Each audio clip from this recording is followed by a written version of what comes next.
Do you think there's going to be any punishment out of this? Do you think, other than this coming out, Matt Gaetz has said that this could ruin his reputation? I mean, aside from that, do you think he'll face any punishment?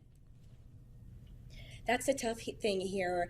It happened in Florida. His father is fairly well known in Florida, obviously. He is now a former congressman from Florida. So I'm not sure. We also have to keep in mind that current or about to be re-sworn in Trump, President Trump, President-elect Trump, he was going to make him attorney general, right? And that's the highest law enforcement officer in the land. I think that he's got Trump probably on his side. He was just at TPUSA. I know that is not an official part of the Trump arm, but obviously they're huge supporters and proponents of him. So I do think that he will continue to have support from the president. And, I'm not sure. To your point there, and I hate to say one person's behavior really is reflective of an entire group, but he was nominated to serve as Trump's AG. So do you think that Matt Gaetz and this type of alleged behavior is representative of the new Republican Party? Ooh, I hope not, because as a Republican, I don't want to think that is what the direction that our party is going in. But it is alarming, and you have to also keep in mind some of the other nominees that President Trump is putting forward. We have Pete Hegseth, and he also has some questionable behavior against women that has come to light in recent weeks, and that's going to come out more, I suppose, when we're doing the Senate confirmation hearings. I think that perhaps it was just a couple of bad eggs. I am not the biggest fan of President Trump. However, I do like to think the best in our leaders, and I want whoever is in that role to be able to do a good job and deliver for the American people. But I do think it's pretty telling that he did put forward Matt Gaetz as the initial nominee for Attorney General. Matt Gaetz has obviously pushed back on this report, on these allegations, especially if you go on his X account now. He's pushing back on the trafficking as well as the prostitution part of this. And he posted this on X last week, in part, quote, "In my single days, I often sent funds to women I dated, even some I never dated but who asked. I dated several of these women for years. I never, in caps, had sexual contact with someone under 18.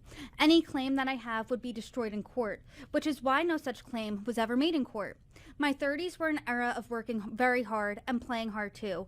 It's embarrassing, though not criminal, that I probably partied, womanized, drank, and smoked more than I should have earlier in life. I live a different life now."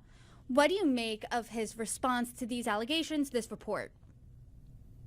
I'm not sure what his lawyers are thinking. I feel like he probably did that without their knowledge, awareness, consent, or maybe he just did it anyway and bucked to them if they were to say, perhaps don't put this on X. I think it's sort of the old adage, if you have to say something about it, perhaps you aren't the most innocent here. And though that statement, perhaps in other circumstances when it didn't involve a minor, would be like, okay, well, he's fessing up to perhaps having some of this bad behavior that doesn't cross the line. But I think with the report that we're seeing come out today and the accusations and allegations that are being made, I don't think that what he's doing on X is very helpful to his cause. And today he's just been tweeting up, posting up a storm with all these screenshots, and I don't think that it's helpful at all. I think he's kind of burying himself a little bit here. And speaking of those screenshots, he did tweet or post on X a screenshot of a Daily Beast article, and that article is entitled, quote, "Matt Gaetz' GOP buddies are preparing to carry out his revenge plan." And apparently this revenge plan would be for them to file a privilege resolution that would, quote, "publicize the names of current and former legislators who used public funds to pay sexual harassment settlements." What do you think of this supposed plan? I mean, he's tweeting that as though it's a bad thing. I think that just as the same way that we're holding him to a certain standard and saying that this behavior was unacceptable, we should expect that of any sitting member of Congress. And I will also say that my initial reaction when I saw him tweet that was, what friends? Because if there is one bipartisan situation, measure happening in Congress, it is a dislike for Matt Gaetz. I think that was pretty clear during his AG nomination and how quickly that was shot down. And so I just found that pretty humorous overall.